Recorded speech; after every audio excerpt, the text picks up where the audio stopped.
A manhã de 15 de março de 1947 amanheceu pesada em São João del Rei. O sino da igreja de São Francisco bateu 6 vezes, ecoando pelas ruas de pedra ainda molhadas pela garoa fina da madrugada. Maria das Dores acordou sem ter dormido direito, os olhos ardendo de tanto chorar em silêncio para não acordar a mãe no quarto ao lado. O colchão fino sobre o chão de tábua rangeu quando ela se levantou, descalça, sentindo o frio subir pelas solas dos pés. Pela janela sem cortina, o céu tinha aquela cor de chumbo que parecia pesar sobre os telhados coloniais da cidade. Ela passou a mão pelo vestido preto pendurado no prego da parede. Era o único que lhe restava. O mesmo que usara no enterro do pai 3 meses atrás. O mesmo que vestiria hoje. O cheiro de naftalina, misturado com mofo, grudava no tecido puído nas barras. Maria fechou os olhos e respirou fundo, tentando encontrar dentro de si alguma coisa que se parecesse com coragem. Não encontrou. Só havia medo. Um medo gelado, visceral, que subia do estômago e apertava a garganta até quase sufocar. Do quarto da mãe vinha o som abafado de uma tosse seca, daquelas que arrancam pedaços de dentro. Maria atravessou o corredor estreito da casinha alugada onde viviam agora, tão diferente da fazenda onde nascera, onde crescera correndo pelos cafezais e brincando na varanda grande de madeira envernizada. Tudo isso tinha acabado. A fazenda, as terras, o gado, os cavalos, as joias da mãe, os móveis de jacarandá, os quadros de família, tudo vendido, leiloado, tomado. E ainda assim não bastara. As dívidas do pai eram maiores que o próprio império que ele construíra. Dívidas de jogo, de cartas, de promessas feitas em noites de cachaça e soberba. Se inscreva no canal e ative o sininho para não perder nenhuma história emocionante do interior brasileiro que vai tocar seu coração. Maria empurrou devagar a porta do quarto da mãe. Dona Carminha estava sentada na beira da cama, as costas curvadas, as mãos tremendo enquanto tentava abotoar a blusa. O cabelo, que um dia fora negro e espesso, agora pendia fino e grisalho sobre os ombros magros. Ela tinha apenas 42 anos, mas parecia carregar 80 nos ossos cansados e no olhar apagado. Deixa eu ajudar, mãe. Maria se ajoelhou na frente dela e começou a abotoar os botões pequenos com dedos que também tremiam. Hoje é o dia. A voz de Dona Carminha saiu fraca, quase um sussurro. Hoje é o dia. Maria repetiu, porque não havia o que dizer além disso. Eu não devia deixar você ir sozinha. A senhora não tem condição de andar até a praça. E eu não vou sozinha. Seu Fagundes vai comigo. Seu Fagundes era o único que restara.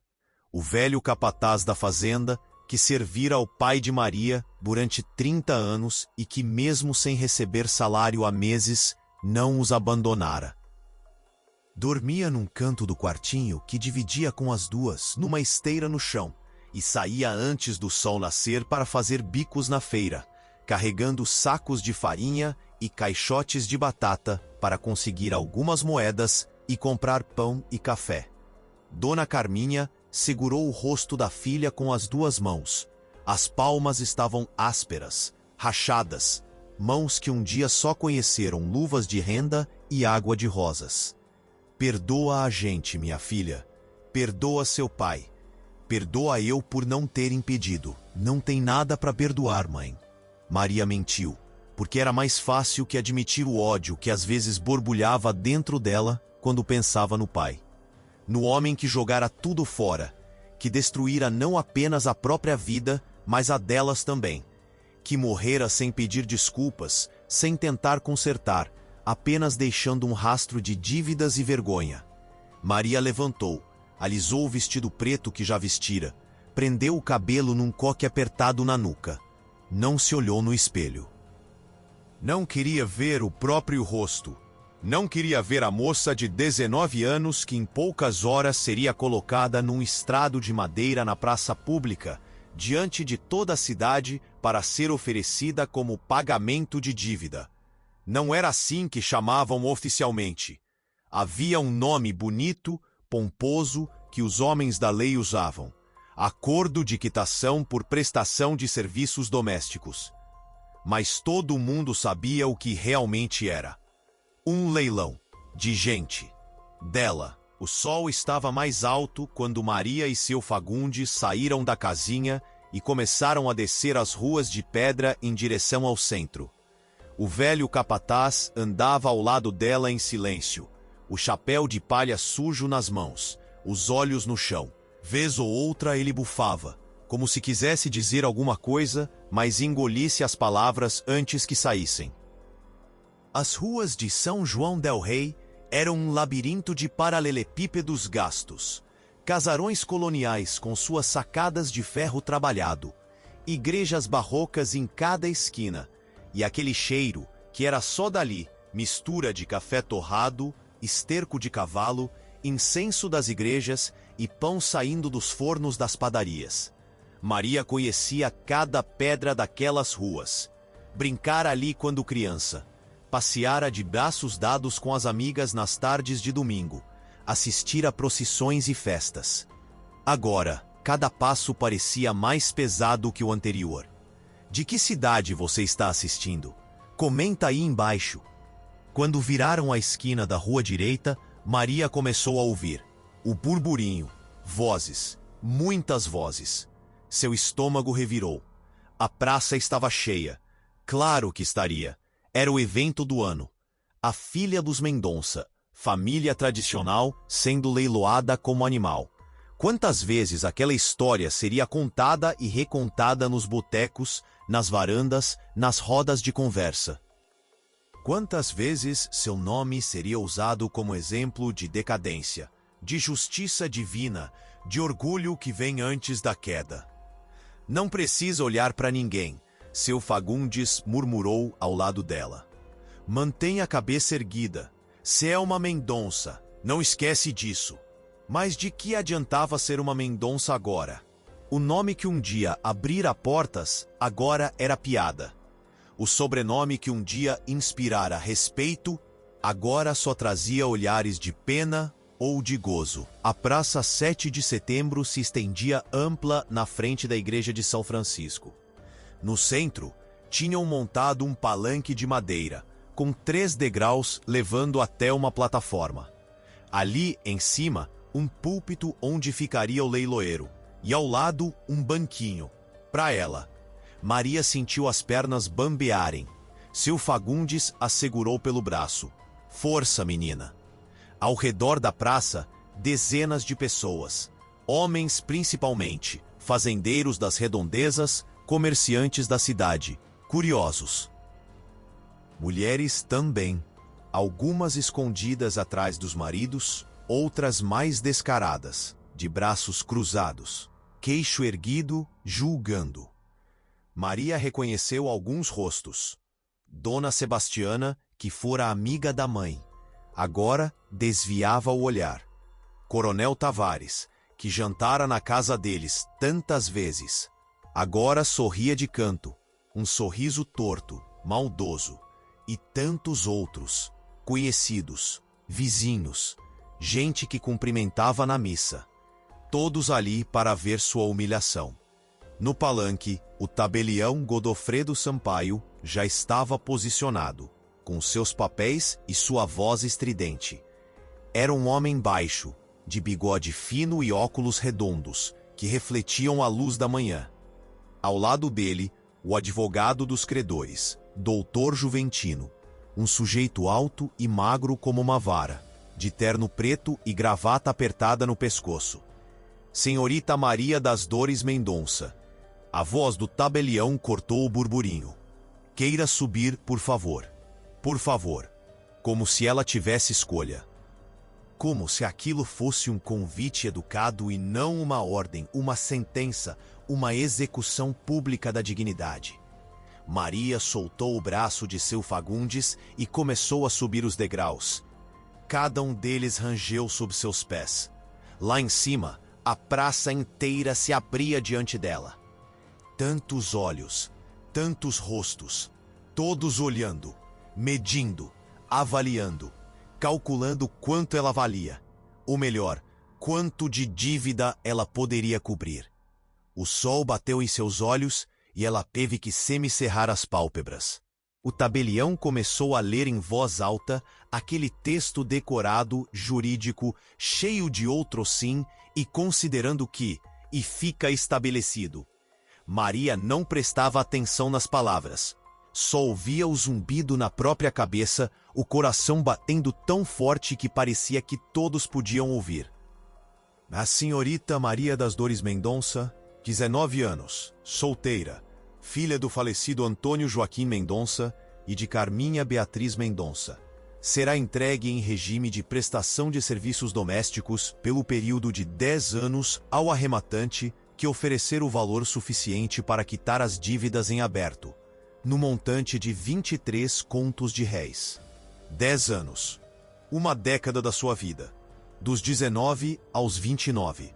Os anos em que deveria casar, ter filhos, construir uma vida.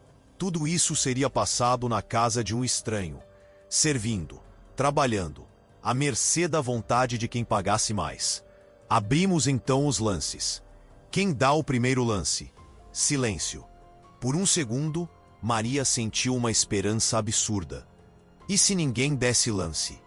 E se todos fossem embora e ela pudesse descer dali? E, 10 contos, uma voz gritou do fundo. Maria reconheceu.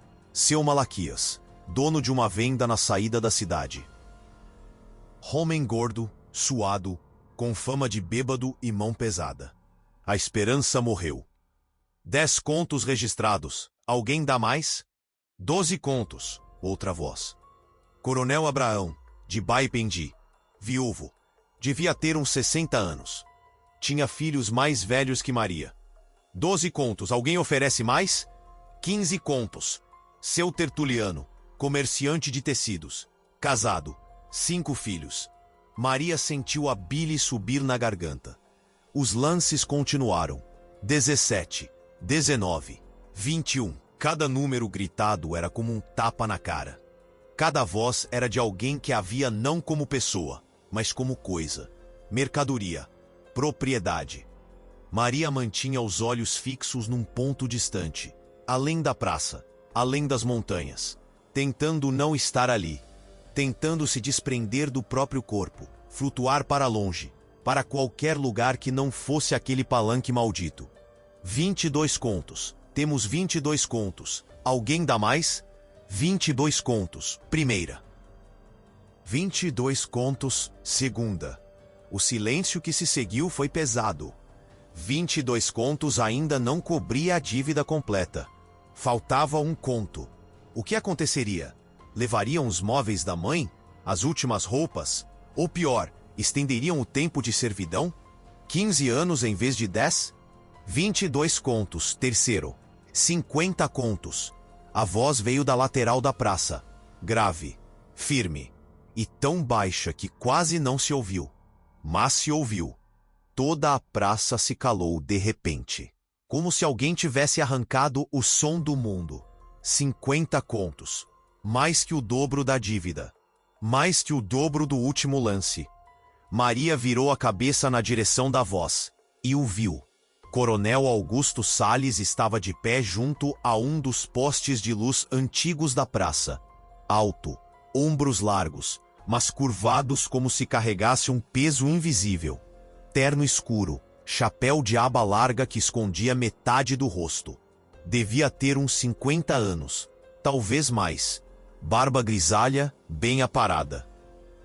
Mãos grandes, calejadas, que agora seguravam a aba do chapéu com uma força que fazia os nós dos dedos ficarem brancos. Ele não olhava para Maria, olhava para o chão. Mas a mão, aquela mão direita que se erguera para fazer o lance, tremia. Tremia visivelmente como folha ao vento. A praça inteira parecia ter parado de respirar. O Coronel Augusto era conhecido, sim, mas como uma figura distante, misteriosa. Vivia sozinho na fazenda Santa Helena, nos arredores da cidade. Não frequentava festas, Não ia à missa, não participava de nada. Diziam que era viúvo há muitos anos. Diziam que era carrasco, duro com os empregados. Diziam muitas coisas, mas ninguém realmente o conhecia. E agora ele estava ali, com a mão trêmula erguida, oferecendo uma fortuna. 50 contos? O tabelião gaguejou, incrédulo. Coronel Augusto, o senhor confirma o lance de 50 contos de réis? O coronel finalmente ergueu o rosto.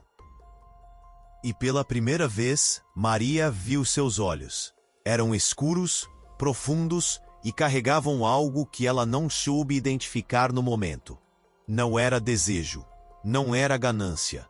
Era algo mais pesado, mais antigo, algo que parecia doer.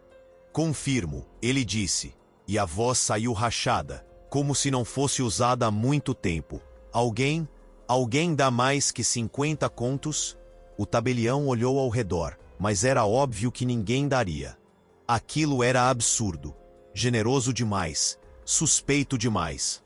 50 contos. Primeira, 50 contos. Segunda, 50 contos. Terceira e vendido. Arrematado pelo coronel Augusto Salles. A martelada no púlpito ecoou como um tiro. Maria sentiu os joelhos cederem.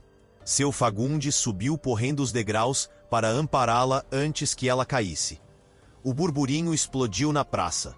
Todo mundo falando ao mesmo tempo, comentando, especulando, se perguntando o que significava aquilo. Maria olhou de novo para o coronel Augusto. Ele já estava virando as costas, se afastando, sumindo entre as pessoas. Mas antes de desaparecer completamente, ele parou por um segundo, virou levemente a cabeça e olhou para ela mais uma vez.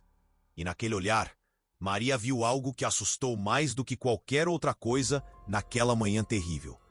Ela viu lágrimas. Lágrimas nos olhos de um homem que ninguém nunca tinha visto chorar. Lágrimas de um homem que acabara de comprar 10 anos da vida dela por um preço que não fazia sentido nenhum. E Maria soube, com uma certeza que arrepiou sua espinha, que havia algo muito maior por trás daquele lance. Algo que ela ainda não entendia. Algo que de alguma forma estava ligado ao seu pai, à sua família, a segredos enterrados há muito tempo.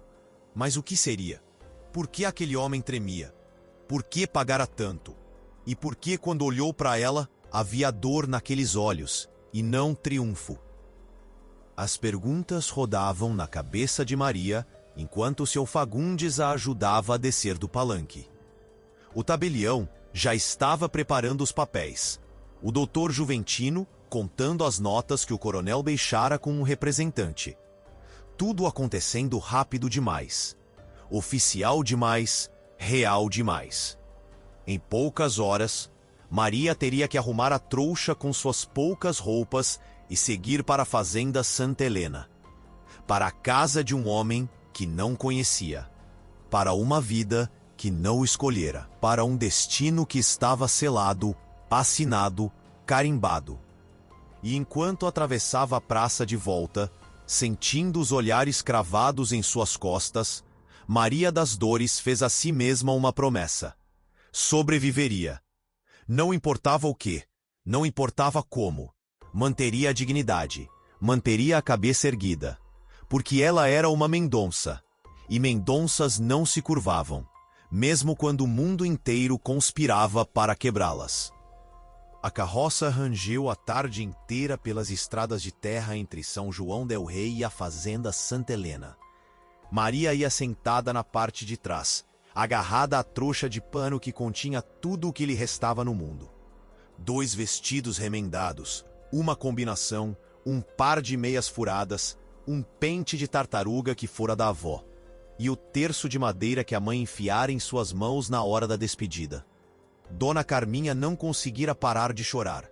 Segurou o rosto da filha, beijou sua testa, pediu perdão mais uma vez e depois virou as costas e entrou na casinha porque não suportava ver a filha partir. O condutor da carroça era um homem de meia idade chamado Josué, empregado do coronel. Não falava muito, Só respondia com grunhidos ou acenos de cabeça quando Maria tentava puxar conversa. O coronel não viera buscá-la pessoalmente. Mandara apenas o homem, a carroça e um bilhete escrito em letra firme, quase violenta. Josué buscará a senhorita às 15 horas. Traga o necessário. A Salles. Nenhum cumprimento. Nenhuma palavra gentil. Ordens secas. Maria amassou o bilhete e o jogou no chão da carroça. Depois se arrependeu, catou de volta e o enfiou no bolso do vestido. Não sabia por quê. Talvez porque era a primeira coisa que recebia do homem que agora, de certa forma, era seu dono. A palavra enojava. Dono. Mas era isso, não era? Por mais que o papel dissesse prestação de serviços, por mais que usassem palavras bonitas e carimbos oficiais, a verdade nua e crua era aquela. Ela fora comprada, vendida, como saco de café, como cabeça de gado. Por 10 anos, sua vida não era mais dela. O sol começava a se pôr, quando a carroça virou por uma estrada ladeada de paineiras antigas. As árvores formavam uma espécie de túnel verde, os galhos se encontrando no alto, filtrando a luz alaranjada do fim de tarde.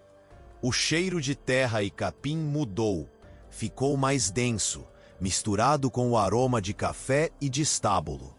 Ao longe, Maria viu a porteira da fazenda. 2 postes altos de madeira escura segurando uma tábua atravessada onde estava entalhado. Fazenda Santa Helena, 1891. Josué desceu, abriu a porteira, conduziu a carroça para dentro, fechou tudo de novo. A partir daquele ponto, a estrada melhorava, menos esburacada, com pedrinhas brancas nas laterais. Cercas de madeira bem cuidadas dividiam os pastos onde vacas pastavam tranquilas. Mais à frente, um cafezal imenso se estendia morro acima. As fileiras perfeitas, os pés carregados de frutos vermelhos que logo seriam colhidos. Era uma fazenda próspera. Isso era evidente. Muito diferente das propriedades decadentes que Maria vira nos últimos meses, incluindo a fazenda da própria família antes de ser tomada. Aqui tudo respirava ordem, trabalho, disciplina e silêncio. Um silêncio pesado, quase opressivo. A casa grande apareceu depois de uma curva. Era uma construção antiga, colonial, de 2 andares, com varandas largas sustentadas por colunas grossas de madeira. As paredes eram brancas, recém-caiadas, e as janelas tinham aquelas portinholas de madeira verde escuras. Um jardim à frente, meio abandonado, com roseiras que cresciam selvagens e um chafariz de pedra no centro, sem água. A carroça parou em frente aos degraus da varanda. Josué desceu, pegou a trouxa de Maria e a colocou no chão. Então, pela primeira vez, olhou para ela direito. O coronel tá no escritório. Dona Generosa vai receber a senhora. E virou as costas, levando a carroça embora em direção aos fundos, onde deviam ficar os estábulos e as casas dos empregados. Maria ficou ali, de pé, segurando a trouxa, olhando para a porta da casa. Não sabia se devia bater, entrar, esperar. Decidiu subir os degraus. As tábuas da varanda estavam limpas, mas desgastadas pelo tempo. Chegou à porta e levantou a mão para bater, mas antes que seus nós alcançassem a madeira, a porta se abriu. Uma mulher negra, alta, de uns 60 anos, com um lenço branco amarrado na cabeça e um vestido simples de chitão, a encarou de cima a baixo. Seu rosto era duro, mas não cruel, apenas cansado, como se tivesse visto muita coisa na vida e nada mais a surpreendesse. É a moça do leilão, né? A voz era direta, sem rodeios. Maria engoliu seco. Sou Maria das Dores Mendonça. Eu sou generosa, cozinho limpo e cuido desta casa desde que o mundo é mundo. Vem. Ela não esperou resposta, virou as costas e entrou. Maria a seguiu. O interior da casa era escuro, mesmo com a luz da tarde ainda entrando pelas janelas. As paredes eram cobertas de lambris de madeira escura, e o chão rangia sob cada passo. Havia móveis antigos, pesados, e um cheiro de cera de abelha misturado com algo mais velho, mais triste. Cheiro de casa onde ninguém ri há muito tempo. Generosa a conduziu por um corredor até uma escadaria de madeira que levava ao segundo andar. Seu quarto é ali em cima, terceira porta à direita. Eu deixei água para você se lavar e uma muda de roupa em cima da cama. A roupa é de antes, mas deve servir. De antes? Maria perguntou. Generosa parou no meio da escada e olhou para trás. Seus olhos encontraram os de Maria e ali havia algo. Um aviso? Uma dor antiga? Perguntas demais não são bem-vindas nesta casa, menina. Aprende isso logo. Você tá aqui para trabalhar, não para bisbilhotar. Maria sentiu a raiva subir. Eu não pedi para estar aqui. E eu não perguntei se você pediu. É o que é. Agora sobe, se limpa e desce para a cozinha quando escurecer. Tem trabalho esperando. E continuou subindo sem olhar para trás. Maria apertou a trouxa contra o peito e subiu os degraus, sentindo cada rangido com um lamento. O corredor do segundo andar era ainda mais escuro, 3 portas de cada lado. A terceira à direita estava entreaberta. Ela empurrou devagar. O quarto era pequeno, mas limpo. Uma cama estreita encostada na parede, um criado mudo com uma bacia de água e um jarro de cerâmica. Uma cadeira de palha e um baú no canto. A janela dava para os fundos da casa, para os cafezais que subiam a encosta. Sobre a cama, como Generosa dissera, havia uma muda de roupa dobrada. Um vestido simples, de trabalho, de tecido grosso e cor indefinida, entre o bege e o cinza. Maria fechou a porta, largou a trouxa no chão e se sentou na cama. As molas gemeram. Ela cobriu o rosto com as mãos e finalmente permitiu que as lágrimas viessem. Chorou em silêncio, o corpo tremendo, a garganta ardendo de tanto segurar. Chorou pela mãe doente que deixara para trás. Chorou pela vida que perdera. Chorou pela humilhação da manhã. Chorou por estar ali, naquela casa estranha, sob o teto de um homem que não conhecia e que a comprara como se compra uma saca de sal. Se você está sentindo a dor dessa história, deixa um like para mostrar que você está junto com a Maria nessa jornada. Quando as lágrimas secaram, Maria se levantou, tirou o vestido preto que usara o dia inteiro, lavou o rosto e os braços na bacia de água fria e vestiu a roupa que fora deixada para ela. O tecido era áspero contra a pele, mas servia bem. Quase perfeitamente, na verdade, como se tivesse sido feito para alguém do seu tamanho. Ela olhou para a roupa antiga que tirara e a dobrou com cuidado, guardando no baú junto com a trouxa. Então prendeu o cabelo em um coque apertado e desceu. A cozinha ficava nos fundos da casa, uma sala grande com fogão a lenha aceso, panelas de ferro penduradas em ganchos na parede e uma mesa comprida no centro. Generosa estava lá, mexendo alguma coisa numa panela que chiava e soltava vapor. O cheiro de feijão tropeiro enchia o ar, misturado com o de torresmo fritando. Pega aquela faca e começa a picar a couve. Generosa apontou para uma tábua onde havia um maço de couves verdes. Maria obedeceu. Pegou a faca, que estava afiada e pesada, e começou a cortar a couve em tiras finas. As mãos se moviam automaticamente. Ela aprendera a cozinhar nos últimos meses, quando não tinham mais empregados, e a mãe estava doente demais para fazer qualquer coisa. Generosa observava de canto de olho. Cê sabe cozinhar, então? Não era uma pergunta. Aprendi por necessidade. A melhor professora que existe. Generosa pegou uma colher de pau e começou a mexer o feijão. Cê vai trabalhar aqui na casa. Limpeza, cozinha, costuras, o que for preciso. O coronel não recebe visitas, então não é muito trabalho. É só eu, você, Josué lá fora e o coronel. Ele é... Maria hesitou. Ele é muito exigente? Generosa demorou para responder. Continuou mexendo o feijão, o rosto iluminado pelo fogo do fogão.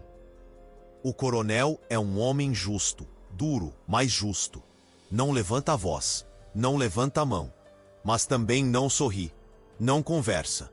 Vive trancado no escritório ou nos cafezais.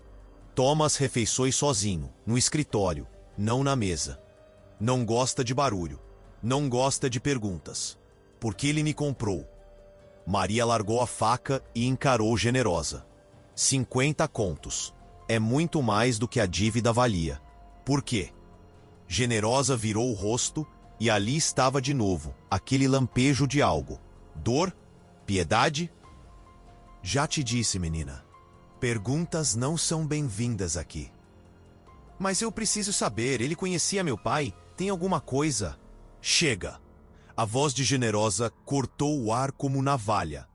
Você quer sobreviver nesta casa?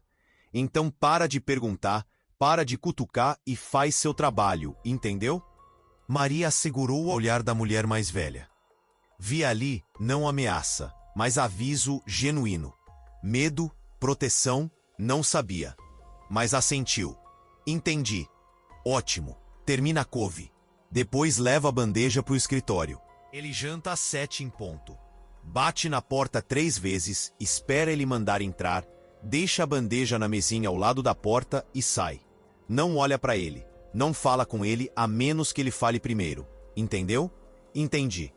O relógio da sala bateu 7 vezes. Generosa montou uma bandeja de madeira. Um prato fundo com o feijão tropeiro. 2 pedaços de linguiça, farinha, couve refogada e um copo de café preto. Tudo simples, farto, bem feito. Entregou a bandeja para Maria. Vai, escritório à primeira porta à esquerda no corredor da entrada. Maria segurou a bandeja, sentindo o peso e o calor subindo pelos braços. Atravessou a cozinha, o corredor de volta, até a porta que Generosa indicara. Era uma porta de madeira maciça, escura, com uma fechadura antiga de ferro. Respirou fundo. Bateu 3 vezes. Silêncio. Bateu mais 3 vezes. Entre. A voz veio do outro lado, grave, abafada. Maria girou a maçaneta e empurrou a porta. O escritório era uma sala forrada de livros.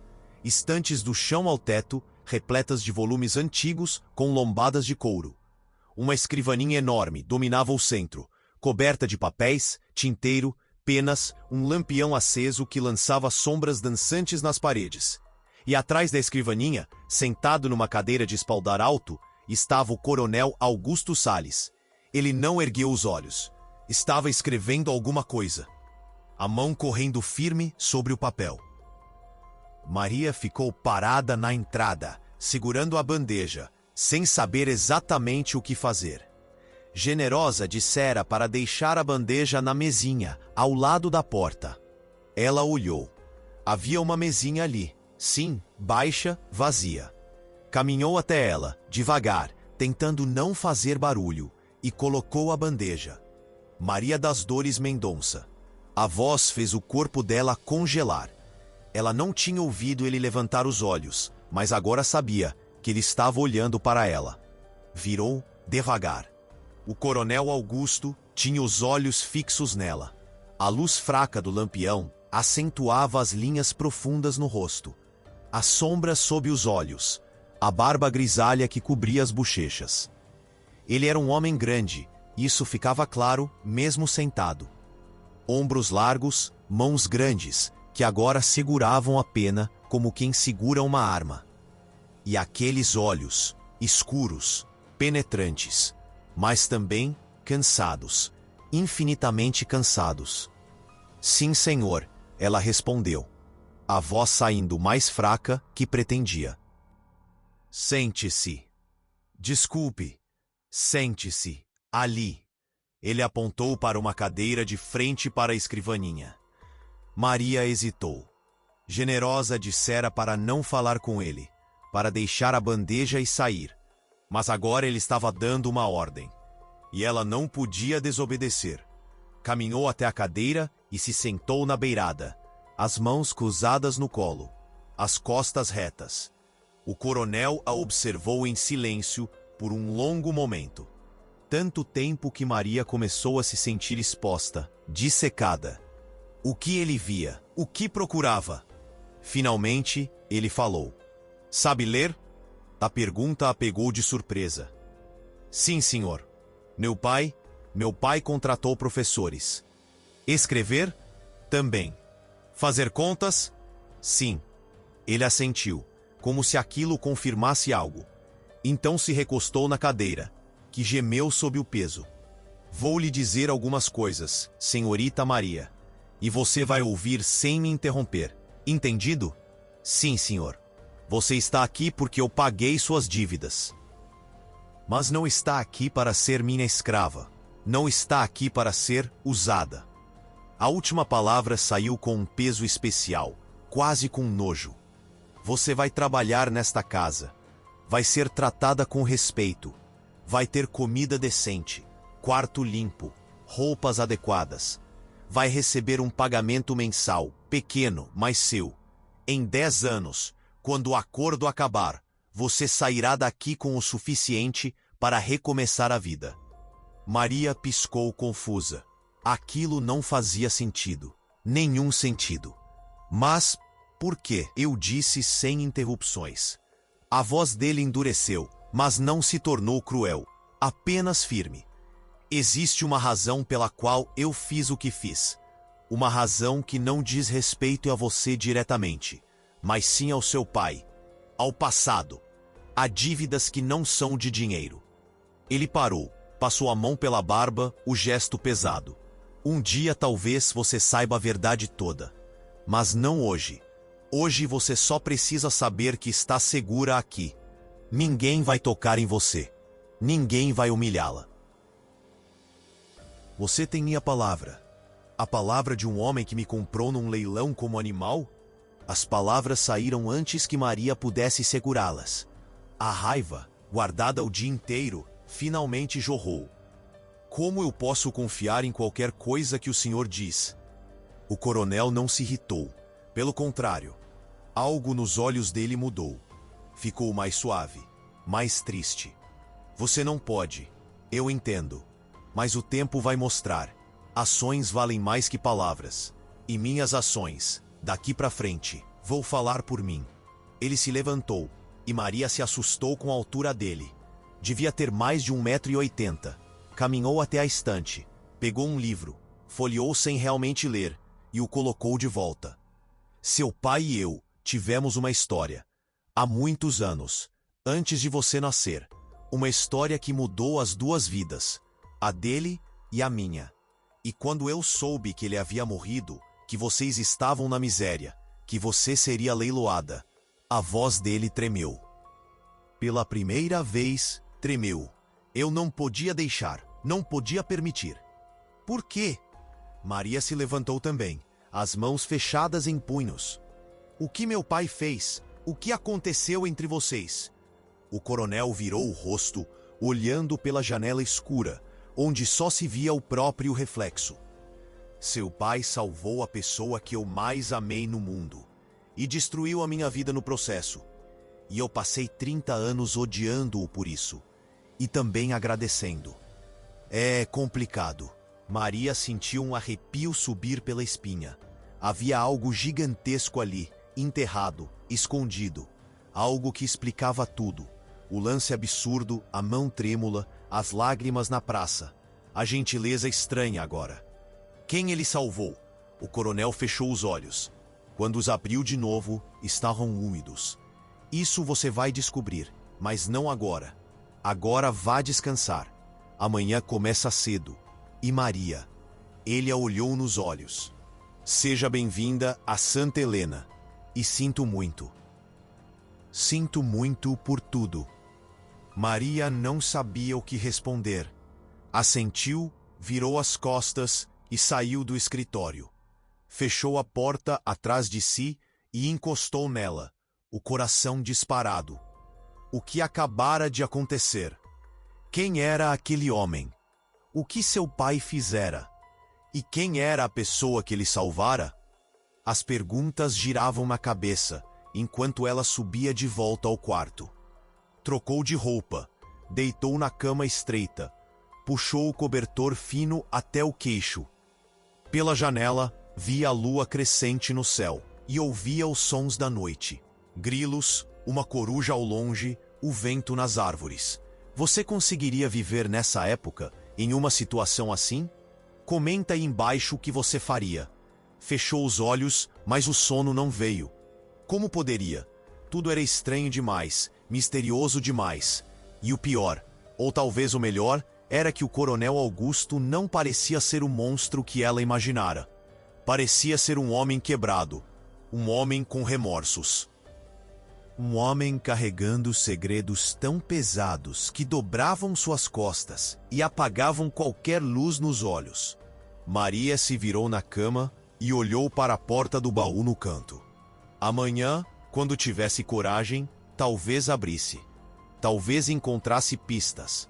Porque se havia uma coisa que ela aprendera naquele dia terrível e estranho, era que a fazenda Santa Helena guardava segredos. Segredos sobre seu pai, sobre o coronel, e talvez, de alguma forma impossível, sobre ela mesma.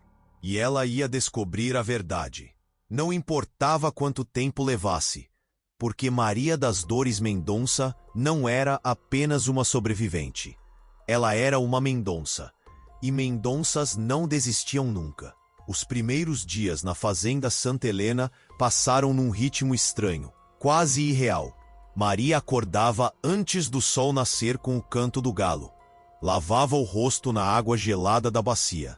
Vestia o mesmo vestido de trabalho e descia para a cozinha, onde Generosa já estava acendendo o fogo do fogão. Juntas, preparavam o café da manhã. Pão caseiro, manteiga, queijo, doce de leite, café forte e coado na hora. Maria montava a bandeja do coronel. Sempre a mesma coisa. Café preto, 2 fatias de pão com manteiga, nada mais. E levava até a porta do escritório. Batia 3 vezes, ouvia-o entre abafado, deixava a bandeja na mesinha e saía sem olhar para ele. Mas ela sentia. Sentia os olhos dele sobre ela. Sentia o peso daquele olhar toda vez que entrava e saía. Nunca demorava mais que alguns segundos.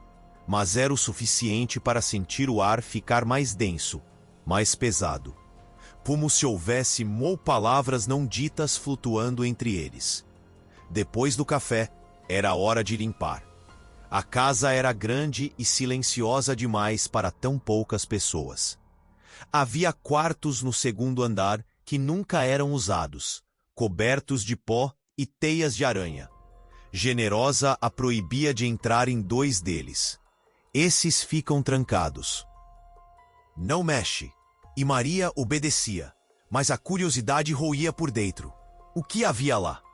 Por que estavam trancados? Que segredos guardavam? As tardes eram gastas na cozinha, preparando o almoço e o jantar, lavando roupas no tanque dos fundos, estendendo no varal sob o sol quente de março. Maria aprendia rápido.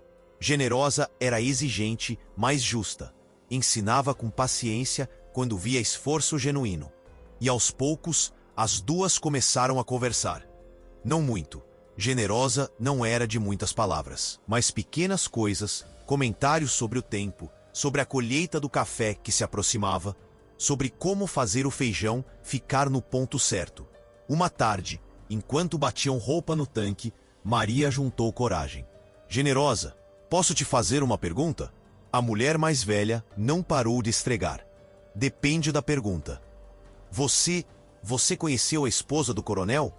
As mãos de Generosa pararam por um segundo. Só um segundo. Depois continuaram, mas mais devagar. Conheci. Como ela era. Silêncio. O som da água do sabão, das mãos trabalhando. Então, bonita, delicada, demais para esse mundo duro. A voz de Generosa tinha algo diferente agora. Tristeza, saudade. Ela não viveu muito. Adoeceu rápido. Do quê? Do coração, do pulmão, da alma, sei lá. Às vezes as pessoas simplesmente desistem de viver. Generosa torceu a roupa com força, a água escorrendo entre os dedos. E quando ela morreu, o coronel morreu junto. O corpo continuou andando, trabalhando, respirando. Mas o homem de verdade ficou enterrado com ela. Maria sentiu um aperto no peito. Faz quanto tempo? 22 anos. Eu estava aqui quando aconteceu. Vi tudo. Vi ele carregar o caixão dela nos ombros até o cemitério lá no alto da colina. Vi ele cavar a sepultura com as próprias mãos, mesmo tendo 10 homens para ajudar. E depois nunca mais foi lá. Nunca. Nem uma vez em 22 anos. Por quê? Generosa finalmente olhou para Maria. Porque dói demais. Porque tem culpa misturada ali. Culpa de que eu não sei. Mas tem. Ele carrega essa culpa como uma cruz nas costas todo santo dia. Maria quis perguntar mais, mas algo no rosto de Generosa dizia que a conversa tinha acabado. Voltaram ao trabalho em silêncio, mas as palavras ficaram ecoando na cabeça de Maria pelo resto do dia. Culpa. De quê? Que relação isso tinha com seu pai? Com o lance no leilão? Com tudo. As noites eram piores.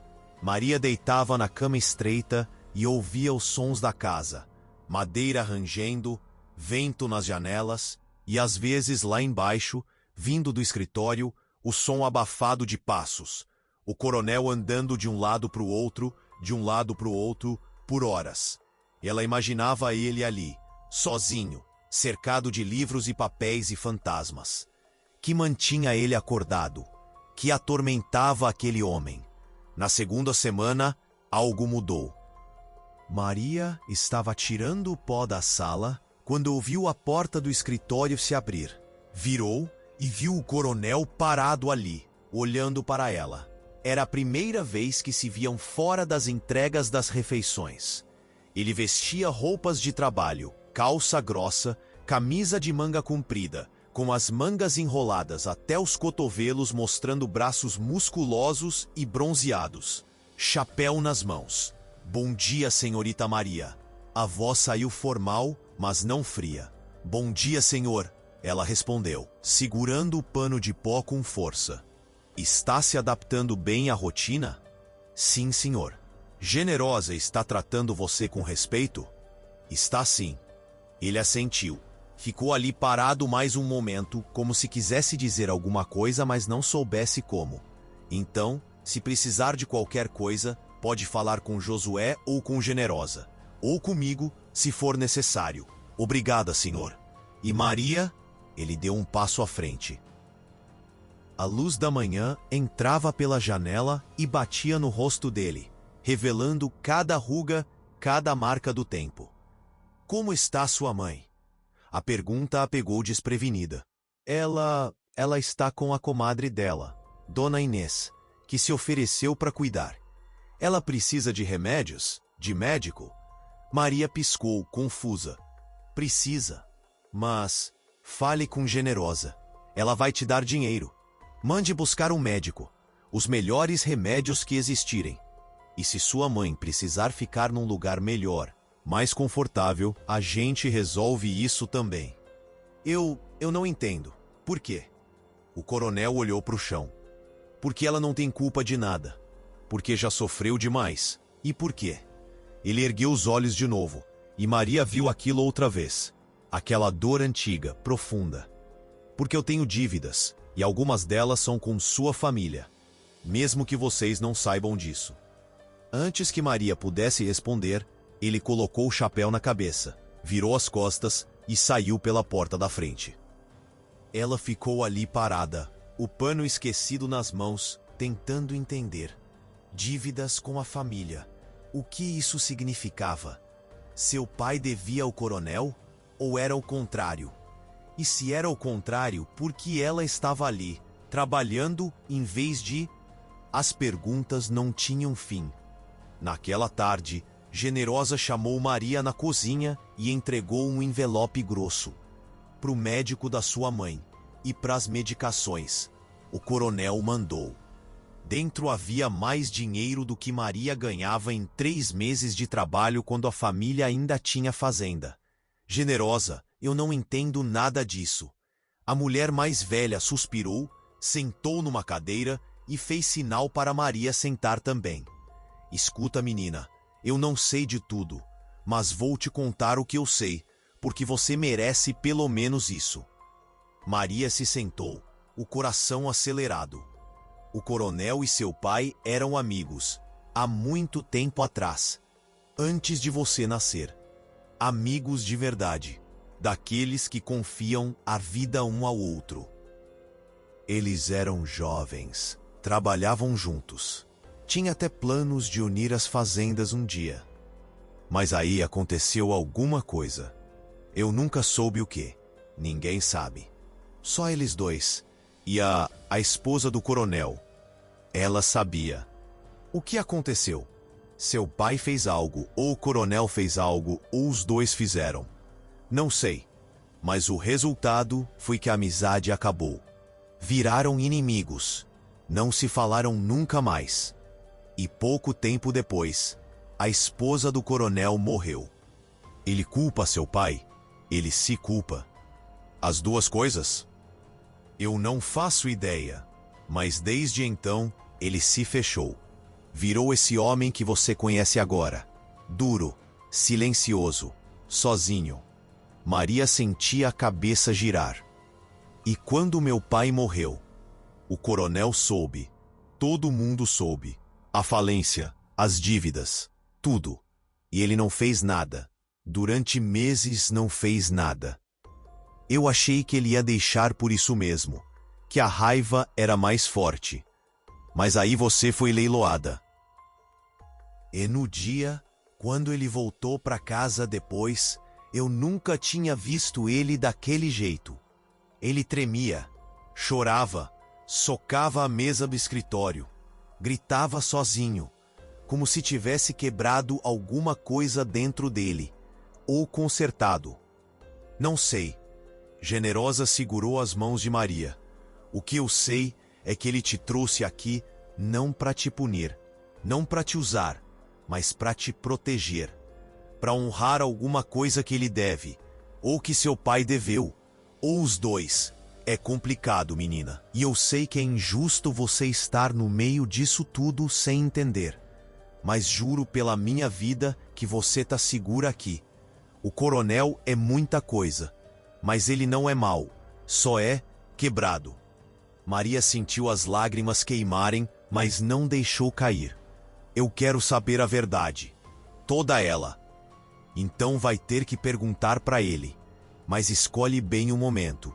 Porque tem coisas que uma vez ditas não dá para desfazer. Aquela noite, Maria não conseguiu dormir. Ficou olhando para o teto, vendo as sombras dançarem com o luar que entrava pela janela. Lá embaixo, os passos de novo. De um lado para o outro, incansáveis. E ela tomou uma decisão. Levantou, vestiu um chale sobre a camisola, desceu a escada devagar para não fazer barulho. O corredor estava escuro, só a luz fraca vazando por baixo da porta do escritório. Ela parou ali, a mão erguida, prestes a bater. Hesitou, ouviu. Choro. Baixo, abafado, mas inconfundível. Um homem chorando. Sozinho, no escuro. Maria encostou a testa na porta e sussurrou, tão baixo que nem ela mesma sabia se tinha falado de verdade. Que dor é essa que você carrega? Do outro lado, silêncio. Os passos pararam. Será que ele ouviu? Ela esperou. 1 minuto. 2. Então a voz veio, também baixa, rouca, quebrada. A mesma que você. Perda, culpa e pergunta que não cala. Poderia ter sido diferente? Maria fechou os olhos. Eu não sei. Eu também não. Silêncio de novo, mas era um silêncio diferente. Não mais hostil, não mais distante. Era um silêncio compartilhado, de duas pessoas, separadas por uma porta de madeira, mas unidas por dores parecidas. Boa noite, senhorita Maria. Boa noite, coronel Augusto. Ela subiu de volta para o quarto. E pela primeira vez, desde que chegara, dormiu. Não bem, mas dormiu. Os dias seguintes trouxeram pequenas mudanças. O coronel começou a aparecer mais. Não muito, mas mais. Passava pela cozinha às vezes, pegava um copo d'água, acenava com a cabeça. Outras vezes Maria o via pela janela, caminhando pelos cafezais, as mãos nas costas, a cabeça baixa, pensativo. E uma tarde, ele fez algo que ninguém esperava. Bateu na porta do quarto dela. Maria abriu, surpresa. Ele estava ali, com um embrulho nas mãos. "Isso é para você", e estendeu. Ela pegou devagar, abriu. Dentro havia 3 vestidos. Novos, bonitos, de tecido bom. Um azul, um verde, um cor de vinho. Eu não posso aceitar isso." "Pode. Você precisa de roupas decentes. Não é favor. É obrigação minha." "Mas, Maria..." Ele falou o nome dela. A primeira vez que falava assim, sem o senhorita. "Por favor, deixe eu fazer isso. Deixe eu consertar pelo menos uma coisa pequena." Ela olhou nos olhos dele e viu súplica. Um homem poderoso, rico, respeitado, suplicando para que ela aceitasse um presente. Como recusar? "Obrigada", ela sussurrou. Ele assentiu e se virou para ir embora. Mas ela chamou. "Coronel?" Ele parou. "O senhor amava ela? Sua esposa?" A pergunta saiu antes que Maria pudesse pensar. Ousada, invasiva. Mas ela precisava saber. Precisava entender quem era aquele homem. O coronel não virou. Ficou de costas e respondeu, a voz tão baixa que Maria quase não ouviu. "Com cada pedaço da minha alma. E quando ela morreu, morri junto. O que você vê aqui não sou eu. É só o fantasma de quem eu fui. Sinto muito. Eu também." E ele desceu as escadas, deixando Maria ali, segurando os vestidos, sentindo o peso daquela tristeza que não era só dele, mas agora dela também. Porque era impossível estar naquela casa, conhecer aquele homem e não sentir, não se importar. Ela não queria se importar. Queria odiá-lo, queria culpá-lo. Era mais fácil assim. Mas a verdade, difícil e inconveniente, era que ela estava começando a ver não o homem que a comprara, mas o homem quebrado que tentava consertar algo que talvez nunca pudesse ser consertado. Na semana seguinte, durante o jantar na cozinha, Maria e Generosa comiam juntas enquanto o coronel comia sozinho no escritório. Josué entrou, o chapéu nas mãos, o rosto preocupado. "Generosa, o coronel quer falar com a moça." Maria levantou, limpou as mãos no avental e seguiu Josué até o escritório. Bateu 3 vezes. "Entre." Ela entrou. O coronel estava de pé junto à janela, olhando para a noite. Não virou quando ela entrou. "Fecha a porta." Ela fechou. "Senta." Ela sentou. Ele finalmente virou. E o que Maria viu no rosto dele a assustou. Não raiva, não tristeza, mas decisão. Como se tivesse tomado uma resolução difícil. "Vou te contar a verdade, ou pelo menos parte dela, porque você merece saber. E por quê? Porque eu não aguento mais carregar isso sozinho." O coração de Maria disparou. Eu quero ouvir." Ele sentou na cadeira atrás da escrivaninha. Passou as mãos pelo rosto e começou. "Seu pai e eu éramos amigos, melhores amigos. Crescemos juntos. E quando eu conheci Helena, minha esposa, eu trouxe ela para conhecer ele. E seu pai foi contra. Disse que ela não era para mim, que havia algo errado. Ele não explicou o quê. Só disse que eu não devia casar. Nós brigamos, feio. Eu casei assim mesmo." Maria mal respirava. Helena era linda, inteligente, mas frágil. Sempre foi. E 6 meses depois do casamento, ela adoeceu. Tossindo sangue, febre alta. Os médicos não sabiam o quê. Seu pai apareceu uma noite, bêbado, chorando, e confessou. Confessou o quê? O coronel fechou os olhos. Que ele e Helena tinham sido apaixonados antes, que terminaram porque as famílias não aprovavam, e que ela estava doente Por quê? Porque tinha tentado se livrar de uma criança. Uma criança que não era minha. Era dele. O silêncio que caiu foi absoluto. Maria sentiu o mundo girar. Eu não acreditei. Não quis acreditar. Confrontei Helena. Ela confirmou tudo. Disse que me amava, mas que nunca tinha deixado de amar ele também. Que a criança era de antes do casamento, mas que tinha descoberto só depois. E que tinha medo que eu descobrisse. Então, fez o que fez. E quase morreu no processo. Meu Deus, Maria sussurrou. Seu pai me implorou. Disse que ia embora, que nunca mais voltaria. Que eu poderia ficar com Helena, tentar consertar. E eu perdoei. Perdoei ela, mandei ele embora. E tentei salvar meu casamento. Mas Helena nunca se recuperou. O corpo curou, mas a culpa matou ela. 2 anos depois, ela se foi. E eu fiquei, odiando seu pai, odiando ela, mas acima de tudo, odiando a mim mesmo por ter perdoado, por ter sido fraco. Maria tinha lágrimas escorrendo agora. E por isso você me comprou? Por causa disso, eu te comprei porque quando te vi naquele palanque, eu vi ela, Helena. A mesma idade, o mesmo desespero nos olhos. E eu percebi que se eu te deixasse lá, se eu deixasse você ser comprada por qualquer um daqueles homens, eu estaria matando Helena de novo. E eu não podia. Não mais. Então eu te salvei. Ou tentei salvar. Não sei se consegui. Ele levantou, caminhou até a estante e tirou uma caixa de madeira. Abriu e tirou uma foto antiga, desbotada. Entregou para Maria. Essa é Helena. Maria olhou.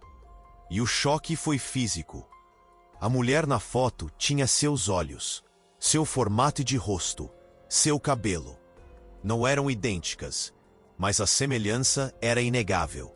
Por isso, Maria sussurrou. Por isso você olha para mim daquele jeito. Perdoa, ele disse, e a voz falhou. Perdoa eu ter te colocado nisso. Perdoa eu não ter te contado antes. Perdoa eu ser tão egoísta de tentar consertar meu passado usando teu presente. Maria segurou a foto com força. Olhou para aquela mulher que morreu há tanto tempo, mas que de alguma forma tinha moldado seu destino.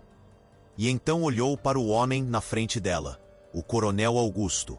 Não mais um monstro, não mais um comprador, mas um homem. Apenas um homem. Quebrado, arrependido, tentando. Eu não sei se consigo perdoar, ela disse, honesta. Não ainda. Mas eu entendo. E isso já é alguma coisa, não é? Ele assentiu, os olhos brilhando. É mais do que eu mereço. Ela levantou, devolveu a foto. E na porta, antes de sair, virou. Coronel, ela teria perdoado o senhor. Helena, pelo que aconteceu. Ela teria. Como você sabe?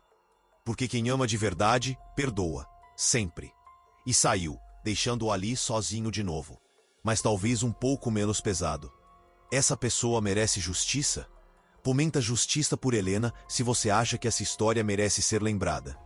Naquela noite, Maria abriu o baú em seu quarto pela primeira vez. Dentro, havia roupas antigas, vestidos de mulher, delicados, bem conservados, vestidos de Helena. Era isso que Generosa guardava. Era por isso que a roupa que lhe deram serviu tão bem. Porque ela estava vivendo não apenas na casa de um fantasma, mas vestindo as roupas dele, e de alguma forma estranha, impossível de explicar, carregando seu legado. Os meses que se seguiram trouxeram uma rotina estranha, mas não desconfortável. Maria e o Coronel Augusto desenvolveram uma espécie de trégua silenciosa. Ele continuava fechado, distante, mas agora havia momentos, pequenos, fugidios, em que conversavam. Sobre o tempo, sobre a colheita, sobre os livros que ela via na estante do escritório e que ele, sem que ela pedisse, começou a deixar sobre a mesinha do seu quarto. Machado de Assis, José de Alencar, até um volume de poesias de Castro Alves, que tinha as páginas gastas de tanto serem lidas. Helena gostava deste, ele disse uma noite, quando pegou Maria lendo o livro na varanda. Decorava os poemas, recitava enquanto cuidava das flores. Maria fechou o livro devagar. O senhor ainda tem as flores dela? O jardim da frente? Está abandonado. Eu não consigo cuidar. Posso tentar? As palavras saíram antes que ela pensasse. Recuperar, se o senhor deixar. Ele olhou para ela por um longo momento. Então, assentiu. Pode. E assim Maria começou a passar as tardes. Quando o trabalho da casa estava feito, ajoelhada no jardim da frente, arrancando o mato, podando as roseiras selvagens, limpando o chafariz. Josué a ajudava às vezes, trazendo terra boa, adubo, mudas novas. E aos poucos, o jardim voltou à vida. As rosas floresceram, brancas, vermelhas, amarelas. O chafariz voltou a jorrar água limpa e fresca. Uma tarde, quando Maria estava regando as flores, ouviu passos atrás de si. Virou e viu o coronel parado na varanda, olhando para o jardim. O rosto dele tinha uma expressão que ela nunca vira antes. Não era exatamente felicidade, mas era algo próximo disso. Alívio, paz, saudade suave em vez de dolorosa? Está bonito, ele disse, a voz rouca, como era antes. Eu tentei seguir o que imaginei que ela faria. Você conseguiu. Ele desceu os degraus, caminhou até uma das roseiras, tocou levemente uma flor branca. Essas eram as favoritas dela. Rosas brancas. Ela dizia que eram puras, honestas, que não escondiam nada. Maria largou o regador. Posso te fazer uma pergunta? Pode. Você odeia meu pai? A pergunta pairou no ar como fumaça. O coronel não respondeu de imediato. Continuou olhando para a rosa. Então, eu achava que odiava. Passei 30 anos achando isso. Mas a verdade, eu não sei. Porque ele fez o que fez. Esconder a verdade. Se envolver com Helena. Mas também fez o que fez. Confessou. Foi embora. Deixou ela comigo. Tentou consertar. E eu nunca consegui decidir se isso era honra ou covardia. E agora, depois que ele morreu? Agora eu sei que ódio é cansativo demais. E que carregá-lo não muda nada. Não traz ninguém de volta. Não conserta o passado. Ele finalmente olhou para Maria. Seu pai não era um homem mau. Era fraco, humano, como eu, como todo mundo. Maria sentiu algo se soltar dentro do peito. Há meses carregava a raiva do pai, pela falência. Pelo jogo, pela humilhação. Mas ouvir aquilo, vindo de quem tinha todos os motivos para odiá-lo, era libertador. Obrigada, ela sussurrou. Pelo quê? Por não me fazer odiá-lo também. O coronel assentiu, e pela primeira vez, Maria viu algo que podia ser quase um sorriso no canto dos lábios dele. Não chegou a formar, mas esteve perto. Vem, quero te mostrar uma coisa. Ela o seguiu para dentro da casa, subindo as escadas. Ele parou diante de uma das portas trancadas. Aquelas que Generosa proibira Maria de abrir. Tirou uma chave do bolso, destrancou e empurrou a porta. O quarto do outro lado estava congelado no tempo. Uma cama de casal com dossel de renda branca. Um toucador com espelho oval. Escovas de prata. Vidrinhos de perfume ainda pela metade. Roupas penduradas no armário entreaberto. Tudo coberto por uma camada fina de pó, mas preservado. Intocado. O quarto de Helena, Maria sussurrou. Eu tranquei no dia que ela morreu. Nunca mais entrei. Até hoje. Ele caminhou até o toucador. Pegou um dos vidrinhos. Abriu, cheirou. Fechou os olhos. Ainda tem o cheiro dela. Depois de 22 anos. Maria se aproximou devagar, com reverência, como quem entra numa igreja. Havia uma foto na mesinha de cabeceira. Helena e o coronel no dia do casamento. Ela de branco, sorrindo, delicada. Ele jovem, alto, os olhos cheios de luz, que agora não existia mais. Vocês eram felizes? Por 6 meses, antes da verdade vir à tona. Sim, éramos. Ele colocou o vidrinho de volta. Depois, tentamos ser. Mas mentira não constrói nada. E a verdade tinha aparecido tarde demais. Do bolso do paletó, ele tirou um envelope amarelado. Estendeu para Maria. Isso aqui. É por isso que eu te trouxe aqui hoje. Precisa ler. Maria pegou o envelope com mãos trêmulas. O que é? Uma carta, de Helena, escrita 3 dias antes de morrer, para ser entregue para alguém. Mas eu nunca entreguei. Porque era para... Ele parou, engoliu seco. Era para sua mãe, para Dona Carminha. O mundo parou. O quê? Lê. Depois você vai entender tudo, finalmente. Ele saiu do quarto, fechou a porta atrás de si, deixando Maria sozinha. Ela olhou para o envelope. O lacre estava quebrado, mas a carta dentro estava intacta. Papel fino, letra delicada, inclinada. Maria se sentou na beirada da cama e começou a ler. Minha querida Carminha, se você está lendo isso, é porque eu já parti. E preciso te contar a verdade antes de ir, porque não posso carregar esse peso para onde quer que eu vá. Você sempre foi minha melhor amiga, desde que éramos meninas. Você lembra? Correndo pelos campos, roubando doces da cozinha, rindo de tudo. E quando nos tornamos moças, quando você conheceu Antônio e se apaixonou, eu fiquei tão feliz por você. Mas eu não te contei. Não contei que eu e Antônio tínhamos nos conhecido antes. Que tínhamos nos amado. Que ele me pediu em casamento e minha família recusou porque vocês não tinham terras suficientes, não tinham nome suficiente. E eu, covarde que sempre fui, aceitei a decisão deles. Deixei ele ir. E então ele conheceu você, e vocês se apaixonaram. E eu morri de ciúmes, mas não disse nada, porque eu não tinha direito. Eu que tinha desistido dele, eu que escolhi segurança em vez de amor. E quando conheci Augusto, eu pensei, este é meu recomeço. E ele era bom, é bom, mas Carminha, meu coração nunca esqueceu Antônio. E numa noite fraca, antes do meu casamento, eu e ele nos encontramos. Uma última vez, ele disse, para nos despedirmos. E aconteceu o que não devia. E eu engravidei. A criança era dele, mas eu já estava prometida a Augusto. Eu entrei em pânico. Não sabia o que fazer. Recorri a uma parteira que fazia aquilo que não se deve. E quase morri. Augusto descobriu tudo. Antônio confessou. E minha vida virou esse inferno de culpa que nunca acaba.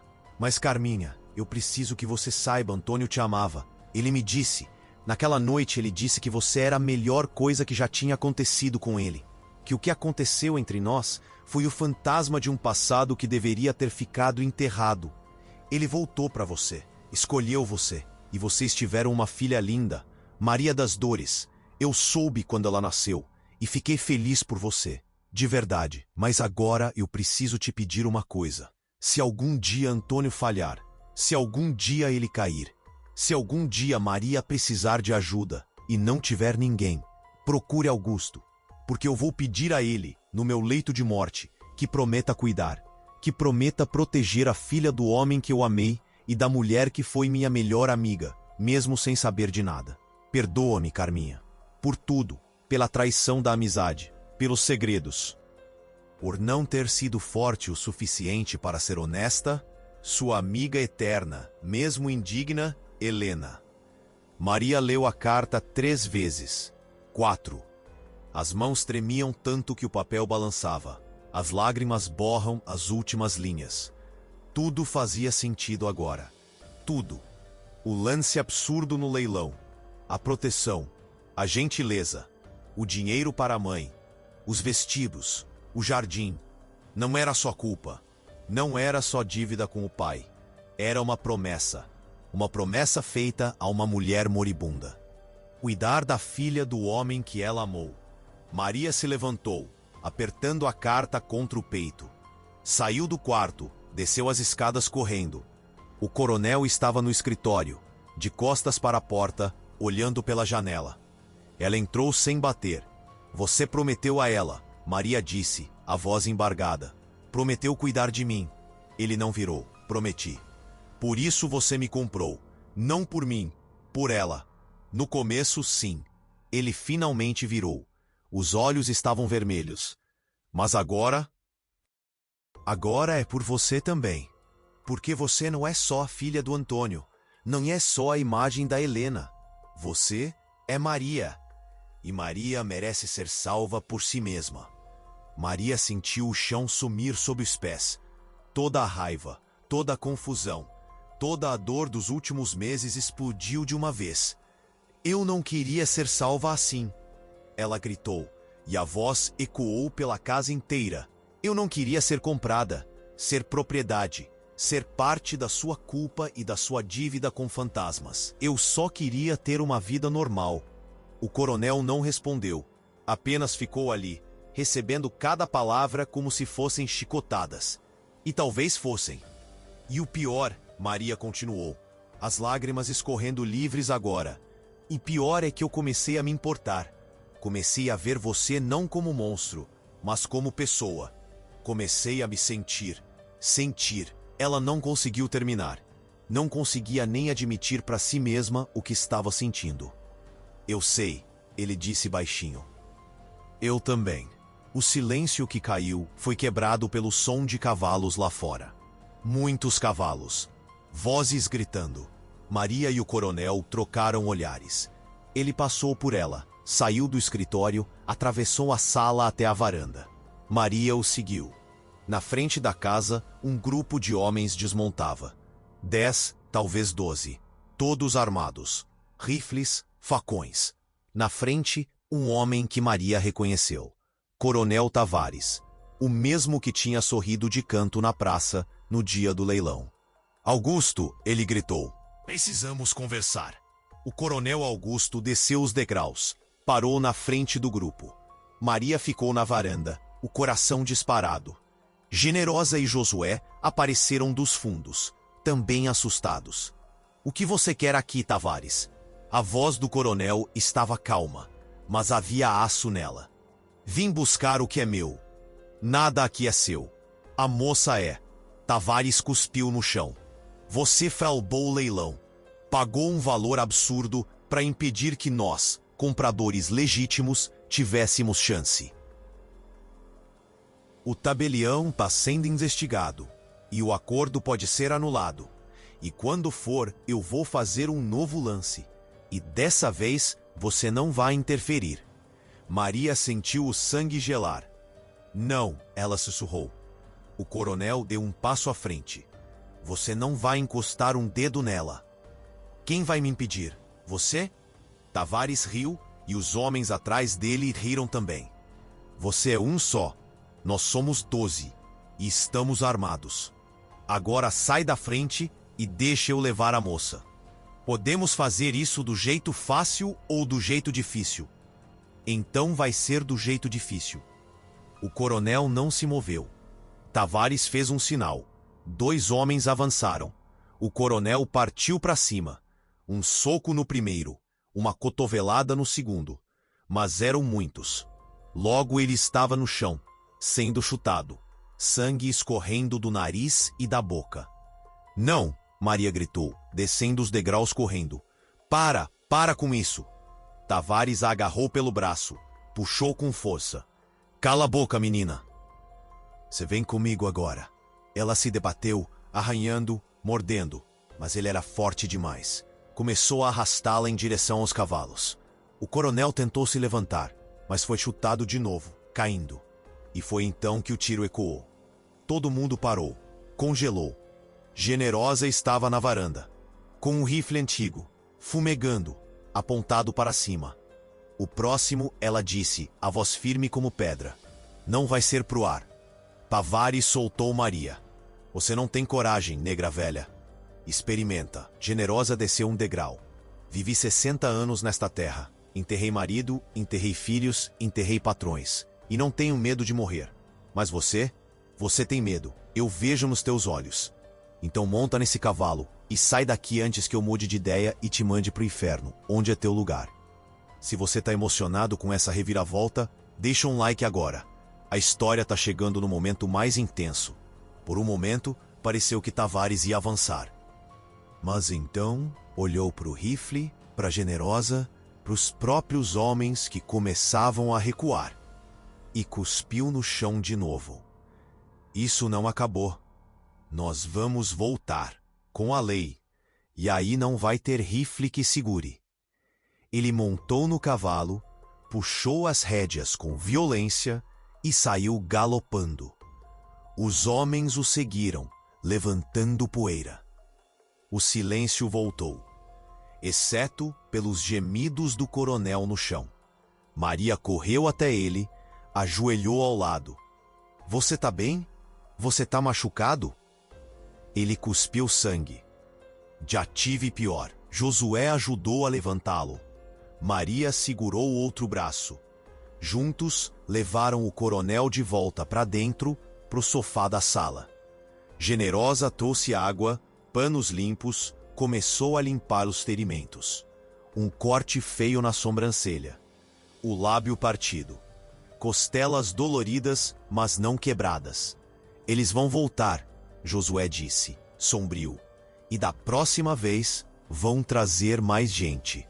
Eu sei, o coronel murmurou. Depois gemeu, quando Generosa apertou o pano no corte. Então, o que a gente faz? Maria perguntou, desesperada. O coronel olhou para ela, e nos olhos dele, Maria viu decisão. Vou te libertar. O quê? O acordo. Eu vou rasgá-lo. Vou declarar você livre. E vou te dar dinheiro suficiente para você e sua mãe irem embora. Para longe. Onde esses homens não possam encontrar. Não, Maria disse, firme. Maria, eu disse não. Ela segurou a mão dele. Aquela mão grande e calejada que tremia no dia do leilão. Eu não vou fugir. E você não vai me mandar embora só para me proteger. Porque se eu for, você fica sozinho de novo. E eu não posso, eu não quero. O quê? Ele sussurrou. Você não quer o quê? Te beijar. As palavras saíram quebradas, honestas. Você guardou um segredo a vida inteira. Carregou culpa que não era sua. Cumpriu uma promessa a uma mulher que te machucou, mas que você ainda assim amou. E agora tá disposto a me liberar, mesmo sabendo que isso vai te destruir de novo. Porque é isso que você faz. Se sacrifica. E eu não vou deixar você fazer isso de novo. Maria! A voz dele era só ar agora. Eu não mereço isso. Ninguém merece nada nessa vida. A gente só tem o que escolhe agarrar. Ela olhou nos olhos dele. Aqueles olhos escuros, cansados, mas que agora tinham um brilho diferente. Esperança, medo, amor, tudo misturado. E eu escolho ficar. Mesmo sabendo que pode ser perigoso, principalmente por isso. Generosa fungou atrás deles. Quando Maria olhou, viu que a mulher mais velha estava limpando lágrimas com as costas da mão. Vocês dois são teimosos demais pro próprio bem. Ela resmungou, mas estava sorrindo. Aquela noite, o coronel pediu que Maria ficasse no escritório. Ele foi até o baú no canto, aquele que ela via, mas nunca ousara abrir. Destrancou. De dentro, tirou uma caixa de metal. Abriu, e Maria viu pilhas de papéis. Documentos, cartas. Esses são os registros, ele disse. De tudo, o leilão, as dívidas do teu pai, o acordo, e também da coroa. Ele tirou outro envelope, a certidão de óbito de Helena, e junto uma declaração que eu escrevi, mas nunca registrei, assumindo responsabilidade pela criança que ela perdeu, confessando o meu papel no que aconteceu. Por que nunca registrou? Porque eu era covarde, porque tinha medo da vergonha, do julgamento. Mas agora ele estendeu tudo para Maria. Agora você decide o que fazer com isso. Queima, guarda, usa contra mim. O que quiser. Porque a verdade não devia estar trancada num baú. Devia estar no mundo. E as consequências eu aceito. Maria olhou para os papéis.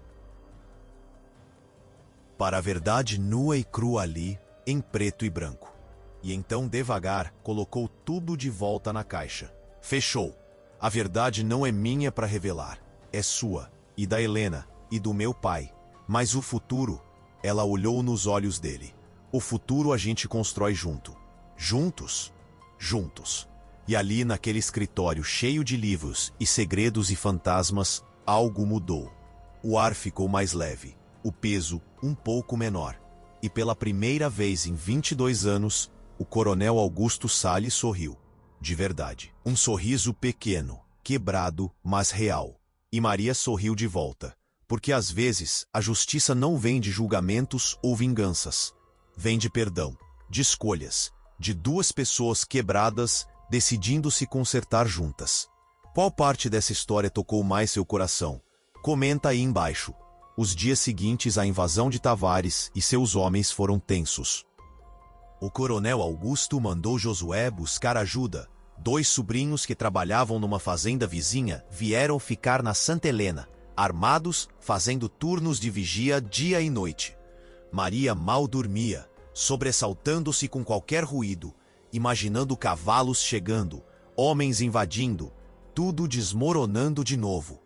Mas as semanas passaram, e nada aconteceu.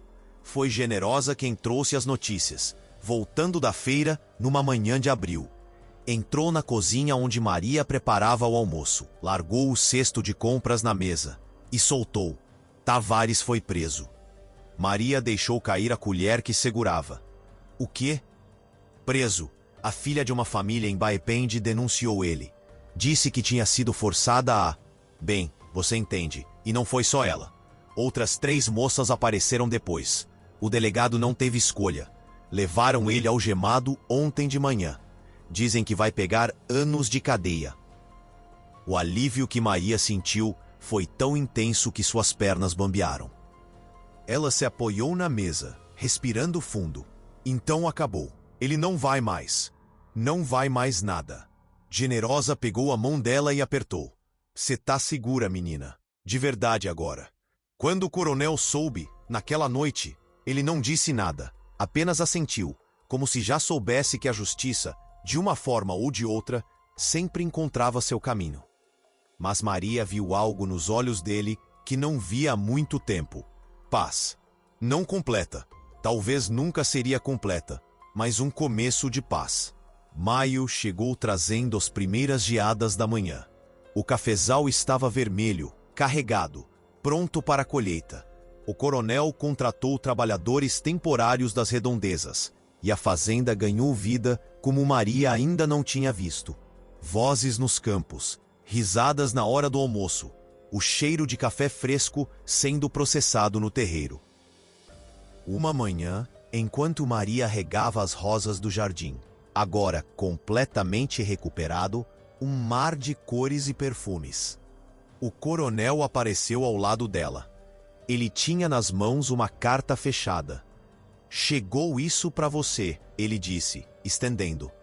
Maria reconheceu a letra imediatamente. Era da mãe. Com mãos trêmulas, abriu e leu.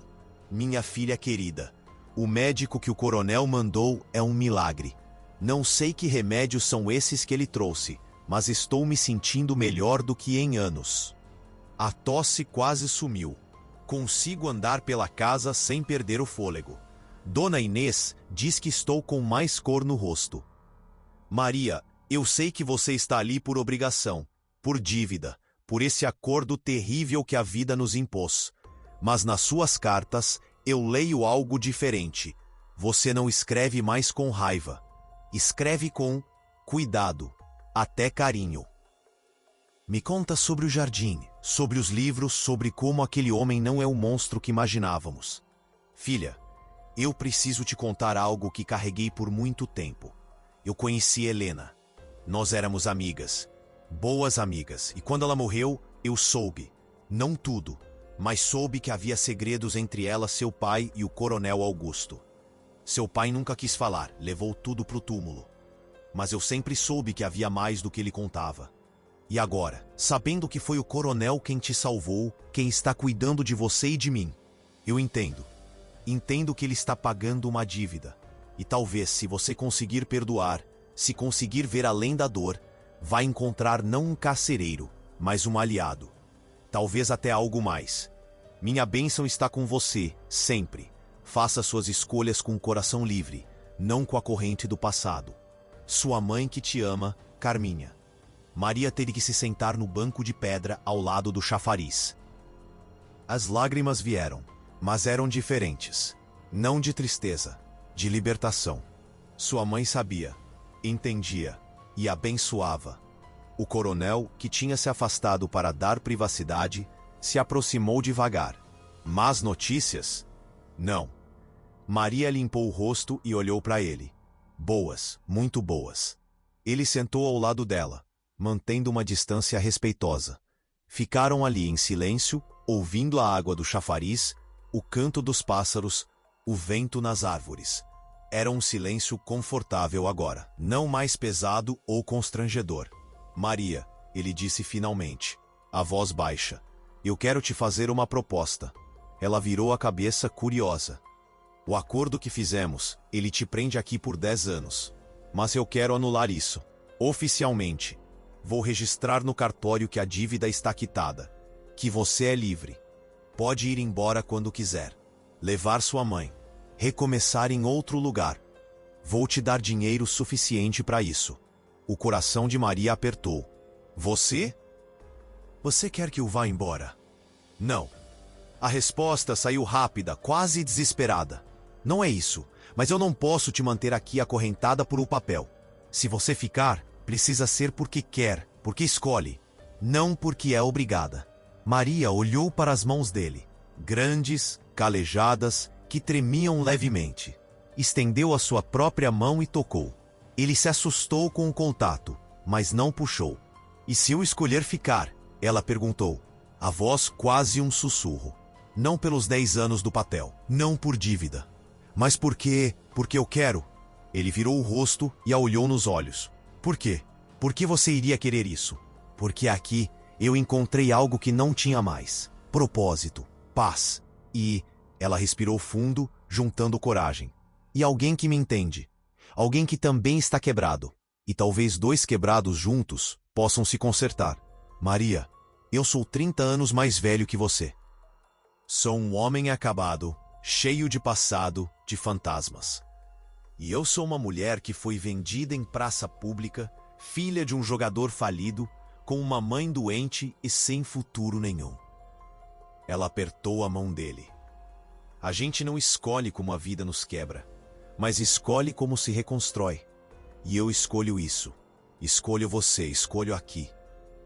O coronel fechou os olhos. Uma lágrima escorreu. Você tem certeza? Absoluta. E ali, no jardim que tinham reconstruído juntos, entre as rosas brancas que Helena amava e que agora floresciam de novo, o coronel Augusto Salles beijou a mão de Maria das Dores Mendonça. Um beijo suave, reverente, cheio de promessa silenciosa. Então fica, ele sussurrou. Não como empregada, não como pagamento de dívida, mas como o que você quiser ser. E o que eu posso ser? Ele sorriu, aquele sorriso quebrado mais real. Dona desta casa, desta fazenda, do meu coração torto. Se você quiser, eu quero. Os meses seguintes transformaram tudo. O coronel foi ao cartório e oficialmente anulou o contrato, declarando Maria livre de qualquer obrigação. Mas ela não foi embora. Ficou. E aos poucos a casa começou a mudar. As janelas que viviam fechadas foram abertas, deixando o sol e o ar fresco entrarem. Os quartos trancados foram abertos e limpos. O quarto de Helena, que tinha sido um mausoléu por 22 anos, foi cuidadosamente esvaziado. As roupas doadas para moças pobres da cidade, os perfumes dados à generosa, a mobília redistribuída pela casa. Só a foto do casamento ficou, agora na sala, não mais escondida, mas honrada. Porque Helena tinha sido parte da história, mas não era mais uma prisão. Dona Carminha melhorou tanto que, em agosto, pode fazer a viagem até a fazenda. Maria a recebeu nos degraus da varanda, e as duas se abraçaram e choraram e riram ao mesmo tempo. O coronel ficou um pouco atrás, meio sem jeito, mas Dona Carminha se aproximou dele, segurou suas mãos e disse simplesmente: "Obrigada por cuidar da minha menina. Helena ficaria feliz de saber." E ele, pela primeira vez em décadas, não desviou o olhar quando o nome de Helena foi falado. Apenas assentiu. Dona Carminha ficou um mês. E nesse mês, Maria viu a mãe voltar a ser quem fora antes, contando histórias, rindo na cozinha com Generosa, ajudando no jardim, sentando na varanda nas tardes ensolaradas, com uma xícara de café e um suspiro de contentamento. Quando chegou a hora dela voltar para a cidade, porque não queria ser um peso, dizia, tinha amigas lá, tinha sua vida, foi com a promessa de visitas frequentes, e com um abraço apertado no coronel. "Cuida dela", Dona Carminha sussurrou. "Como eu sei que você vai." "Vou", ele prometeu, "com minha vida." Setembro trouxe a primavera, e com ela, mudanças que ninguém esperava. Numa manhã de sábado, o coronel chamou Maria no escritório. Ela entrou e encontrou ele de pé ao lado da escrivaninha, vestindo não roupas de trabalho, mas um terno escuro, a barba bem aparada, o cabelo penteado. Parecia jovem. Não realmente jovem, mas mais leve, como se tivesse tirado 10 anos de cima. "Tem algo que eu quero te perguntar", ele disse, e a voz tremia um pouco. Maria sentiu o coração acelerar. "O quê?" Ele se aproximou, segurou as mãos dela. "Maria das Dores Mendonça, você já me deu mais do que eu merecia. Me deu perdão quando eu só merecia julgamento. Me deu companhia quando eu tinha escolhido solidão. Me deu esperança quando eu tinha desistido dela. E agora eu quero te dar algo de volta." Do bolso do paletó, ele tirou uma caixinha pequena. Abriu. Dentro, um anel. Simples, de ouro, com um pequeno rubi vermelho. "Este anel foi da minha mãe, e da mãe dela. E agora, se você aceitar, quero que seja seu. Não como símbolo de contrato ou obrigação, mas como promessa. De amor, de parceria, de futuro." Ele se ajoelhou, e os olhos escuros brilhavam. "Casa comigo? De verdade? Por escolha? Não por papel?" Maria cobriu a boca com as mãos. As lágrimas escorriam livres. Você tem certeza? As pessoas vão falar. Vão dizer que... Não me importa o que vou dizer. Só me importa o que você vai dizer. Então é, sim ou não?" Ela puxou ele para cima, jogou os braços ao redor do pescoço dele e sussurrou no ouvido: "Sim, 1000 vezes sim." E ele abraçou com uma força que parecia querer protegê-la do mundo inteiro. E talvez pudesse. O casamento foi pequeno, simples, na capela da fazenda que não era usada há anos. Padre Anselmo, que conhecia o coronel desde menino, oficiou com lágrimas nos olhos. Generosa foi a madrinha, Josué o padrinho. Dona Carminha veio de São João del Rei, usando um vestido azul bonito que o coronel tinha mandado fazer. E meia dúzia de vizinhos e trabalhadores da fazenda completavam os convidados. Maria usou um vestido branco simples, costurado por ela mesma, com renda que Generosa tinha guardado há décadas. Sem véu, sem pompa, só ela e a verdade. E quando o coronel? Não, quando Augusto. Quando Augusto a viu entrando na capela, ele chorou. Chorou abertamente, sem esconder, sem vergonha. E quando trocaram os votos, quando ele disse, "Aceito", e ela disse, "Aceito", foi como se a fazenda inteira respirasse junto. Como se até os fantasmas tivessem suspirado aliviados e finalmente partido para onde precisavam estar. O beijo foi suave, tímido até, mas carregado de promessa. E quando saíram da capela como marido e mulher, os sinos tocaram. Josué e um dos sobrinhos puxavam as cordas com força, e o som ecoou pelos morros, anunciando não só um casamento, mas um recomeço. A festa foi na varanda da casa grande. Generosa tinha cozinhado por 3 dias, leitão assado, frango caipira, arroz de carreteiro, feijão tropeiro, farofa com linguiça, couve refogada, pão de queijo que saía fumegando das fornadas e um bolo de 3 andares que ela jurou ter aprendido a fazer quando jovem, e nunca tinha tido motivo para fazer de novo. Até agora. Tinha música, Josué tocava viola e um dos vizinhos tocava sanfona. E dança, e risadas, e brincadeiras. E pela primeira vez em 22 anos, aquela casa conhecia a alegria. Quando a noite caiu e os convidados foram embora, Maria e Augusto ficaram sozinhos na varanda. Ele tinha tirado o paletó, a gravata, as mangas da camisa enroladas. Ela tinha tirado os sapatos apertados e soltado o cabelo que estava preso. Sentaram no banco de madeira, olhando para as estrelas, que pareciam mais brilhantes que nunca. "Você acha que ela teria aprovado?" Augusto perguntou baixinho. Maria sabia de quem ele falava. "Helena? Sim." "Eu acho que sim. Acho que ela queria que você fosse feliz, que parasse de se punir." "E seu pai?" Maria pensou. "Meu pai, acho que ele ficaria surpreso, mas no fundo, acho que ficaria aliviado, sabendo que cumpriu seu papel, mesmo torto, mesmo errado, porque no final das contas, eu tô aqui, tô viva, tô feliz." A última palavra saiu com surpresa, como se ela mesma só tivesse percebido agora. Augusto segurou a mão dela, entrelaçou os dedos. "Eu também. Feliz, pela primeira vez em tanto tempo que eu nem lembrava como era." Ficaram ali até tarde, conversando sobre planos. Sobre trazer Dona Carminha definitivamente para a fazenda. Sobre talvez, um dia, ter filhos. Se Deus quiser e se não for tarde demais para mim. Ele disse com um sorriso torto. Sobre expandir a plantação. Sobre viajar, talvez, conhecer o Rio de Janeiro que Maria só via em fotos. Sobre futuro. Sempre sobre futuro. Nunca mais sobre passado. Quando subiram para o quarto principal, que tinha sido preparado e decorado como novo, sem fantasmas, só promessas, Maria parou na porta.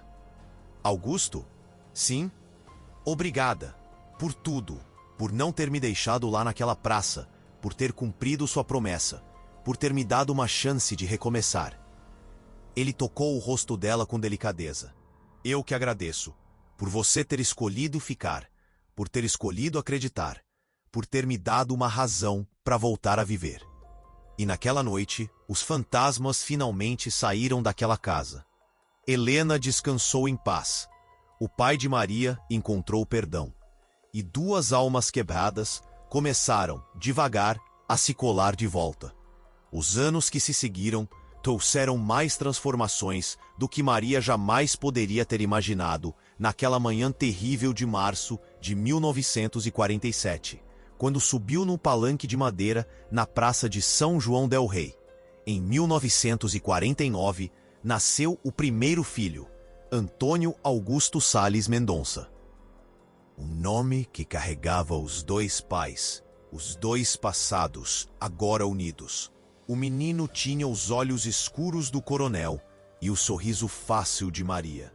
E quando Augusto o segurou pela primeira vez, tremendo de medo e alegria, Maria soube que a cura estava completa. Em 1951 veio a menina, Helena Carminha. Uma homenagem às 2 mulheres que cada uma, à sua maneira, tinham moldado aquela história. A menina era esperta, falante, cheia de vida, e generosa, jamais velha, passou os dias embalando a criança e contando histórias da fazenda, dos velhos tempos, mas agora com final feliz. Dona Carminha se mudou definitivamente para Santa Helena em 1950, ocupando um dos quartos que tinha ficado fechado por tanto tempo. Ela e Generosa se tornaram inseparáveis, 2 velhas amigas, cuidando da casa, uma da outra.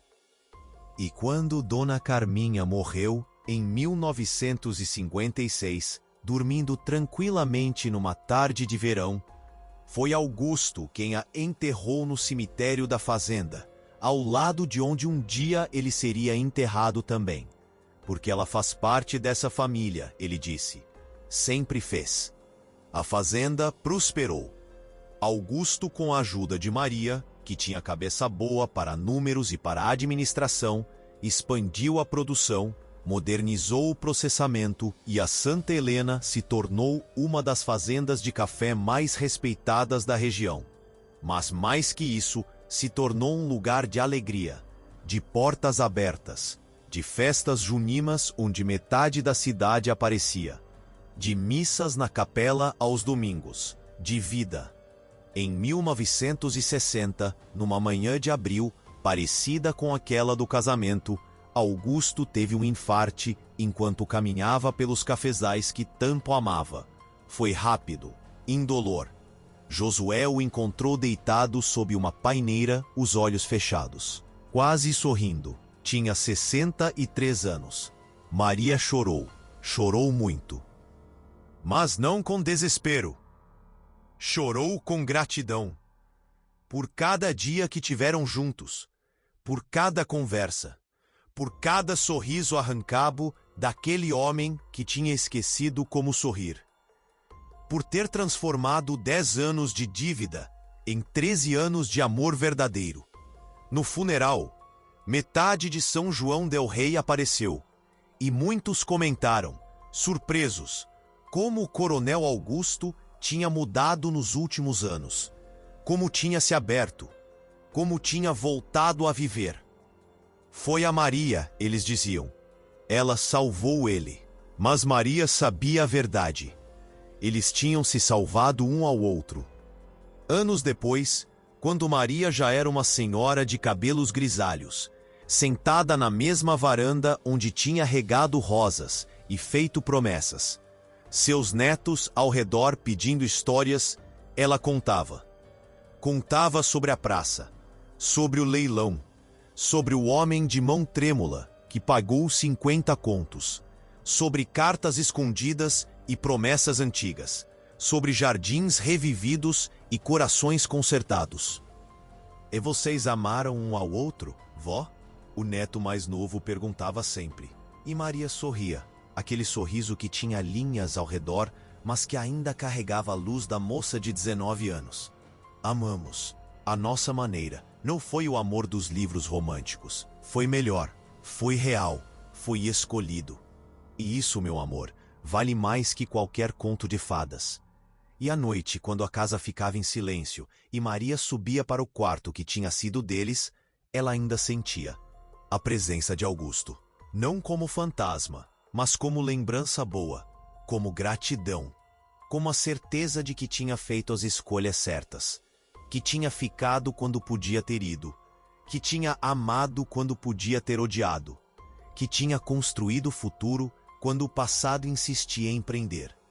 Ela abria o baú, aquele mesmo que tinha descoberto no primeiro mês, e tirava o vestido que usara no casamento. Ainda cheirava a alfazema e a esperança. Guardava de volta com cuidado. E então pegava a foto. Deles dois, no dia do casamento. Ela sorrindo abertamente. Ele com aquele sorriso quebrado, mas real. Unidos, felizes. Obrigada, ela sussurrava para a foto. Por ter me salvado, por ter me amado, por ter me dado uma vida que eu nem sabia que podia ter. E lá de algum lugar além do que os olhos podiam ver, Maria sabia que ele ouvia.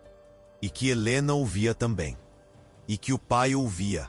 E que todos, cada um à sua maneira, estavam em paz. Porque essa é a verdade sobre redenção.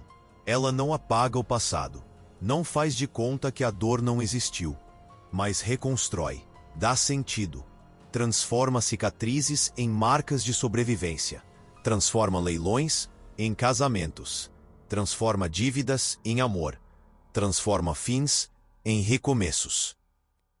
E quando Maria das Dores Salles Mendonça morreu, em 1985, aos 57 anos, rodeada de filhos, netos e bisnetos, na mesma casa onde tinha chegado como propriedade e saído como dona, Sua última palavra foi sussurrada com um sorriso. Escolhi bem. E tinha mesmo. Se essa história tocou seu coração, deixa aquele like, se inscreve no canal e compartilha com quem precisa ouvir sobre perdão, recomeço e amor verdadeiro. E clica no próximo vídeo para conhecer outra história emocionante do interior brasileiro que vai te fazer chorar e sorrir ao mesmo tempo. O que você achou dessa história? Comenta aí embaixo qual foi a parte que mais te emocionou.